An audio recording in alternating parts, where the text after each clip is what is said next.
your windows and turn off the lights.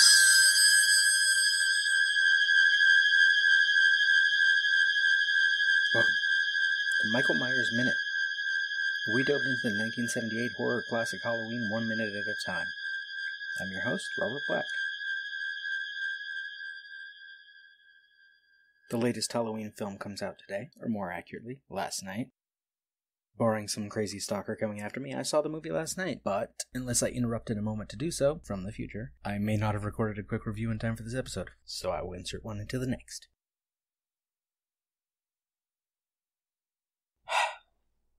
So, to start, I won't get into too much detail yet. I won't get into too many spoilers, I don't think, because I think I'm going to review the movie again on Monday, whether or not I get to see it a second time over the weekend.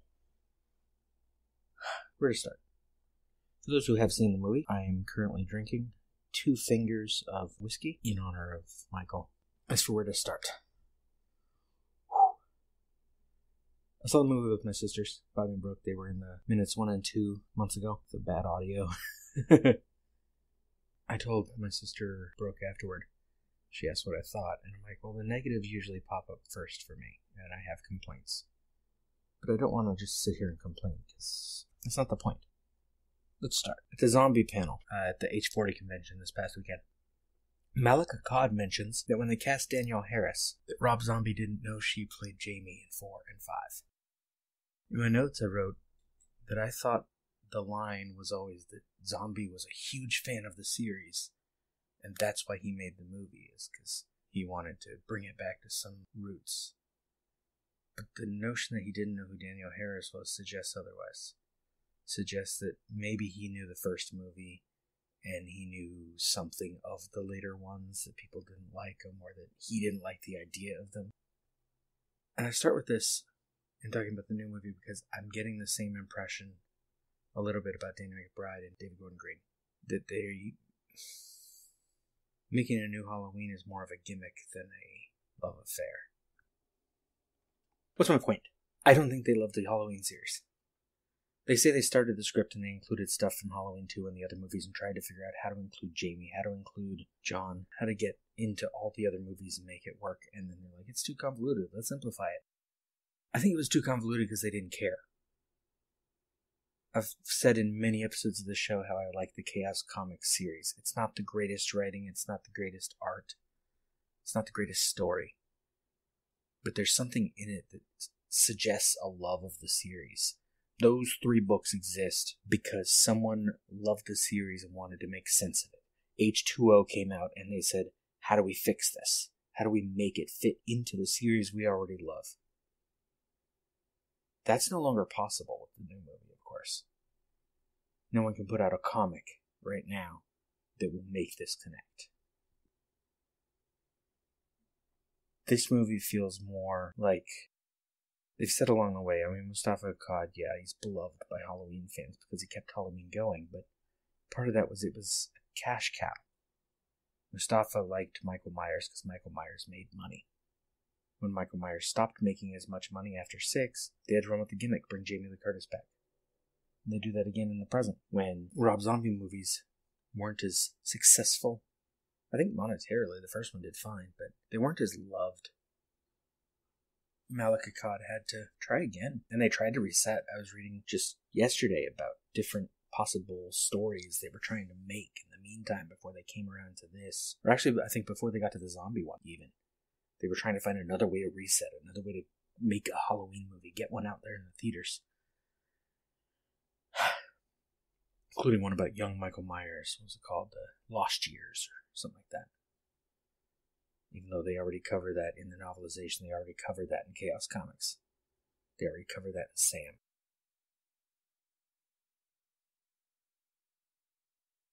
For example, we've seen in the trailers Aaron Corey, Jefferson Hall, holding up the mask to Michael at Smith's Grove. And all the other patients are freaking out. Michael doesn't respond, doesn't react. But we're supposed to get the impression from this scene that the mask matters. The scene ends abruptly and oddly, and that's the least of its problems. A bigger problem is without... Here's what I wrote in my notes. This was after the movie. My notes during the movie are a mess. Scribbled bits of pieces. What I wrote later, when I got home. The mask should not have the power/meaning that it does from just one night. Loomis calling Michael evil all those years ago, he was only proven right later. He was a crazed Cassandra, a mad Ahab, and this doesn't hold up without the intervening lore. The mask shouldn't have power. In the current storyline, Michael wore that mask from common belief. He stole it from the hardware store, so he stole it sometime in the afternoon. He wore it until, I don't know, it wasn't even midnight, if you judge by the movies on TV, which I'll get to in just a few episodes from now. We're going to start talking about those movies. Actually, I'll get to them now, a little bit, because those movies matter thematically. In minute 45, we're going to talk about why The Thing from Another World is in Halloween, how it ties in. It's not just that John Carpenter had a copy of it on 1H video. It's not just that John Carpenter loved the director of that movie and wanted to include it. The Thing from Another World is about a shape. Well, The Thing from Another World does it badly, but the story is about a shape-shifting alien that can look like anyone and is dangerous. It's about an enclosed space, in this case, an Arctic base. Just like Haddonfield is a town in the middle of nowhere, and the killer could be anyone. That's what it's about. That's why it starts in 1963. And I don't even know how much of this was conscious and chosen by Deborah Hill or John Carpenter. But it's stuff that makes sense when you look into it in a subconscious way. Judith Myers is killed a month before John F. Kennedy.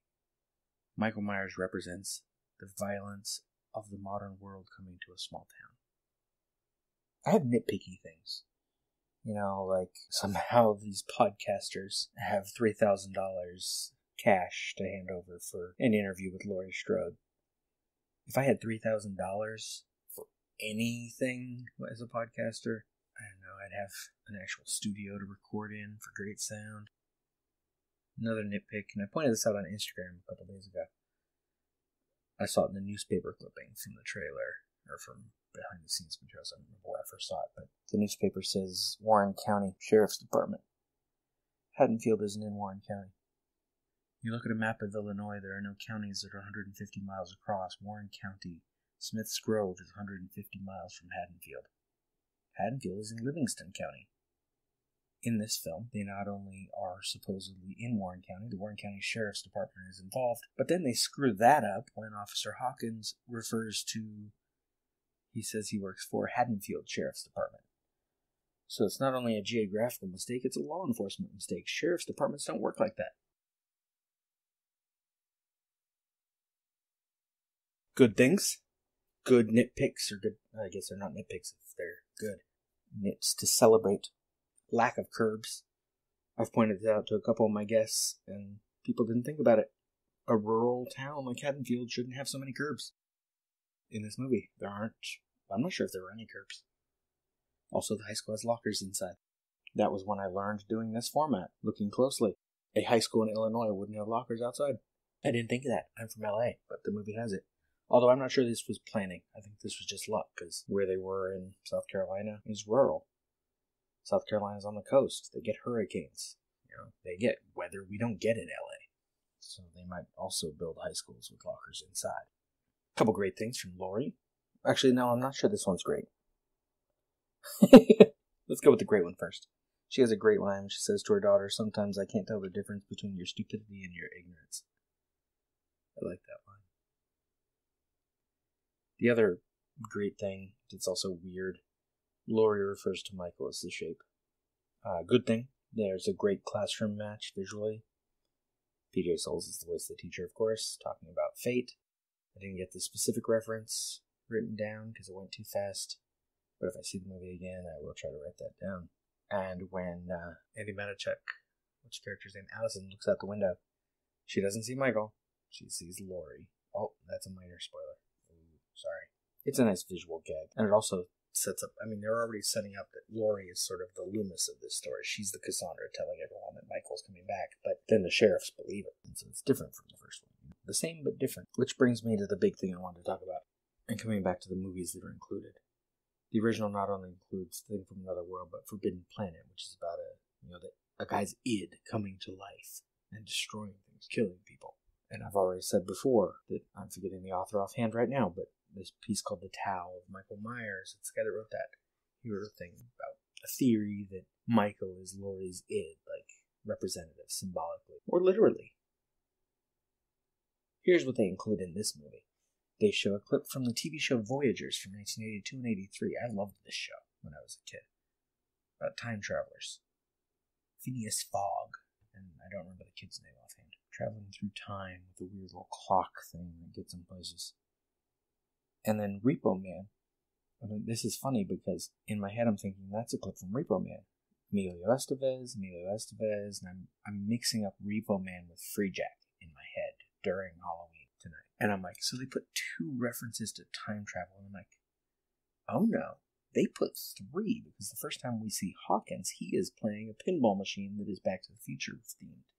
So this movie that is banking on nostalgia for a movie from 40 years ago, and maybe a movie from 20 years ago, and maybe a movie from 37 years ago, 30 years ago, 29 years ago, however, all the different movies. They're banking on this nostalgia for a series that people have so many problems with and see in so many different ways that it feels weird that they include references to time travel. I wrote in my notes. I mean, Repo Man's not really about time travel, first of all. I didn't put this in my notes, but it's not. It's about aliens. I realized that when I got home. I'm like, wait, Repo Man is the one with the aliens in the trunk. It's not the time-traveling thing where they pull people's bodies out right as they're dying. So I'm not sure how that fits. But in my head, I'm getting into this thought about time travel and rewriting the history of Halloween. And in my notes, I wrote, this is a strange sort of time travel that has been promoted as being about the generational damage violence can do. But then the plot proves that Laurie was right all along. It proves that the way she raised her daughter was good. That's a spoiler, but you should expect that. That's what's going to happen. Hell, that's in the trailer. And I also put a more toxic fan base, i.e. Star Wars, would have a field day picking at this movie. Because it is taking all these other movies and erasing them. I know I said in the previous minute regarding something someone said at the convention, the choose your own adventure version of the stories is nice, sure. I can watch Halloween and Halloween 2, 4, 5, and 6, and I have a nice story.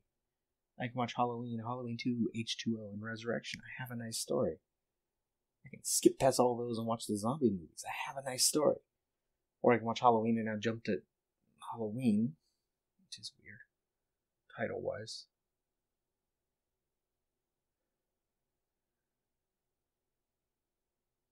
I'm not sure the story is as nice.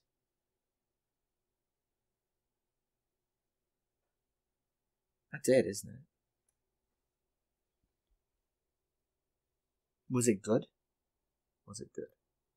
I'm jumping ahead to the end right now, but was it good? Did I like it? I liked watching it. It did some great visual tricks with the cameras. And had some odd moments.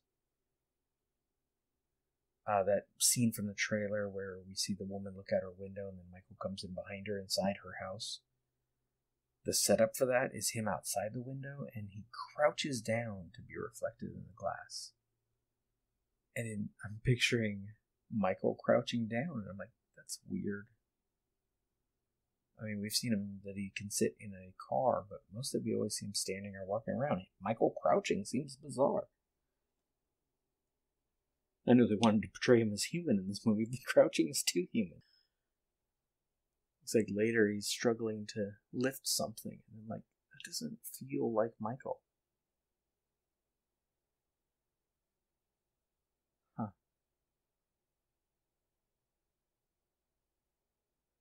I think Michael feels more like Jason in this movie. And that's not as scary. I mean, I love Friday the 13th movies, but that's a different beast. This is a slight spoiler, but Michael killing anyone and everyone is not as scary as Michael stalking someone. We don't get the great music like this.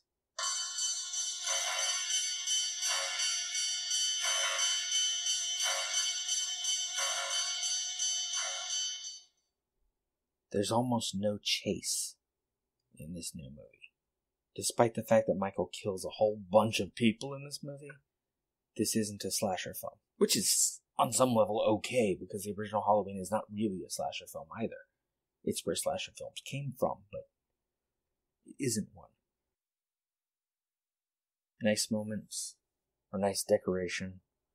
A lot of people noticed that straw hat on the wall in promo shots. Yeah, the basement bedroom in Laurie's house has that straw hat that was on the wall in her bedroom in the original. She's got the straw hat. She's got the Ensor painting. She's got a doll that looks sort of like Raggedy Ann, but not really. But the worst thing is she has a dollhouse of the Myers house that doesn't actually look quite like the Myers house. Like someone wanted us to think it was, and it wasn't, which is a little like the house they used in Utah for Halloween 5, which people don't like and shouldn't like here. But the last thing before I get back to more thoughts on it on Monday is the final shot of the movie is really lame fan service, with Allison still holding the knife.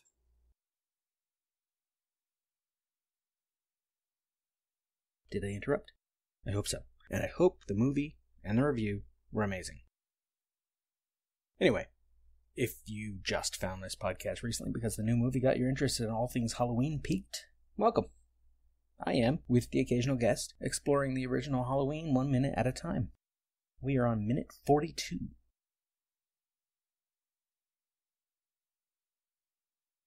We begin minute 42 in the Wallace's kitchen, 1542 Orange Grove in Hollywood, California. Annie holds the phone, but not quite at her ear. Lester, the German Shepherd, barks. Annie, into phone. I'm about to be ripped apart by the family dog. Second 4, Laurie laughs, twirling her hair. Second 6, outside the bay window, Michael steps into frame. We get a mild musical stinger. Back on Annie. Lindsay, get this dog out of the kitchen right now. We see Lindsay, second 13, sitting on the couch, captivated by the television. She ain't coming to help. Second 21, Michael steps out of frame. Then, inside the kitchen, Lester walks away from Annie on his own. Let's backtrack slightly, because the novelization version of this scene is more involved. Quote, Laurie listened to the noise on the other end of the line with growing alarm. Ow, hey, cut it out. Come on, get out of here. Jesus, that hurt, you big jerk. Lindsay, he's tearing me apart. Annie, Laurie yelled into the phone, her heart racing. Annie, what's happening? Lester is tearing my crotch out, Annie shrieked. Lindsay, get this goddamn dog out of here. Laurie hears growling, scratching of nails on linoleum, then a little girl's voice. Lester, come on, boy. Annie came back on the phone, panting. I hate that dog. I'm the only person in the world he doesn't like. Sounds like he likes you a lot, Laurie laughed. Nah, he's just a male. Goes for the crotch every time. Well, it's probably the only action I'm going to see tonight, so maybe I shouldn't knock it. Annie, you are too gross for words. End quote. In the film, Annie, I hate that dog. I'm the only person in the world he doesn't like. Laurie, so what is this big news? Annie, what would you say if I told you that you were going to the homecoming dance tomorrow night? And this intercuts back and forth between Laurie and Annie through several lines. It's a nice bit of editing. Laurie, I'd probably say you had the wrong number. Annie, well, I just talked with Ben Tramer and he got real excited when I told him how attracted you were to him. Laurie, oh, Annie. Oh, you didn't. Please tell me you didn't. Second 48, we watched from the dining room in the Doyle house. Candles. Wicker placemats. Tommy gets it from the couch, comic in hand, and he throws it down onto the couch, then he wanders into the dining room. Got bored waiting, I guess. He has a strange walk, which I only realize a moment later is because he's moving around the footstool. Tommy hits the table as he passes it. Laurie's dialogue here is a little repetitive, like they only gave her 2 lines to say and she knew she'd have to repeat it. Here she says, how could you do that? I mean, how could you just call him? Laurie gets a little muffled as the camera moves left and she's no longer in view. And we hear voices from outside, but that's okay, because Jamie Lee Curtis is not improving very well. Tommy walks to the front window and looks out. He grabs the blinds and pulls them apart abruptly to see. Well, we won't know just yet, as the minute ends. That is all for minute 42. Michael Myers Minute is a production of Lemming Drops Studio. You can find more content at lemmingdrops.com. You can stalk me on Twitter and Facebook at Myers Minute. or Instagram, Michael Myers Minute, or join our Facebook listeners group, 45 Lincoln Lane. You can also check out a very different show of mine, Dave Made a Minute, where a bunch of Movies by Minute podcasters are tackling the film Dave Made a Maze, but some of them have only seen the minutes they're covering, some don't even know the title. You can find that under Dave Made a Minute on the obvious social media.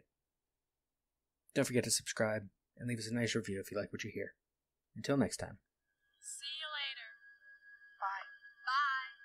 You know, it's Halloween. I guess everyone's entitled to one good scare, huh?